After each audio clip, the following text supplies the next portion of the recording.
Olá, e hoje a pergunta é da Luana, que é bem interessante.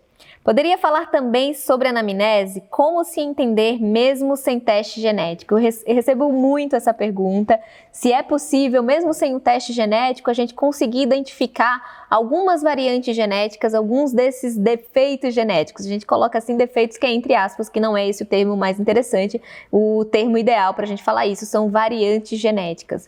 Eu vou dar um exemplo aqui, dos genes que a gente mais estuda e utiliza na nossa prática, que é o gene FTO, que é o gene associado à obesidade. O que ele pode levar se você tiver uma das variantes dele, principalmente aquela que está mais associada com as questões de fome e de saciedade?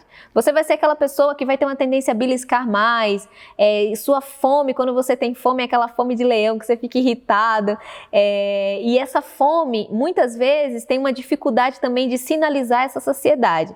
Quando a gente associa com uma outra variante, que é em um outro receptor chamado MC4R, que também dificulta essa sensação de saciedade, quando você come, no final da refeição você fica se sentindo ainda que está com fome. Ah, nossa, ainda não estou saciado.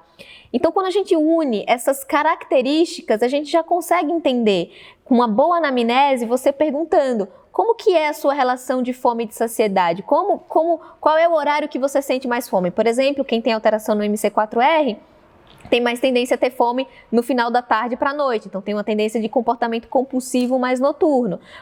A pessoa que tem alteração no FTO, ela tem fome o tempo inteiro, toda hora.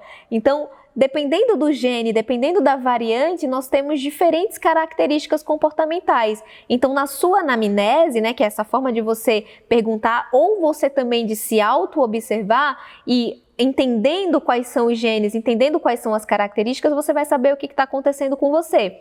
Existe também o gene que altera ali a nossa relação com a dopamina, que é a CONT, eu falo bastante sobre ela também. A CONT faz com que, se você tiver muita dopamina, você fica extremamente agitado, muito ansioso, mas se você tiver pouca dopamina, você vai ser aquela pessoa um pouco mais letárgica, e aí dependendo da variante que você tem da CONT, você tem diferentes comportamentos. Então a primeira coisa é entender o que é o gene, o que ele faz, quais são as suas variantes, o que ele impacta nas suas questões comportamentais. Isso você tem uma fichinha, se você vai atender o paciente, você colocar isso nessa fichinha, isso vai ficar cada vez mais fácil, e você se auto-observando também se você tem ou não alteração nesses genes.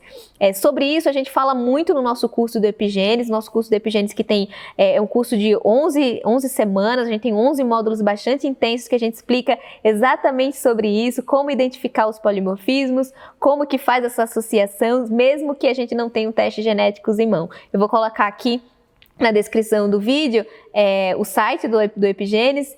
A gente abre turmas algumas vezes no ano, então se as vagas estiverem abertas, vai estar lá no nosso site todas as informações.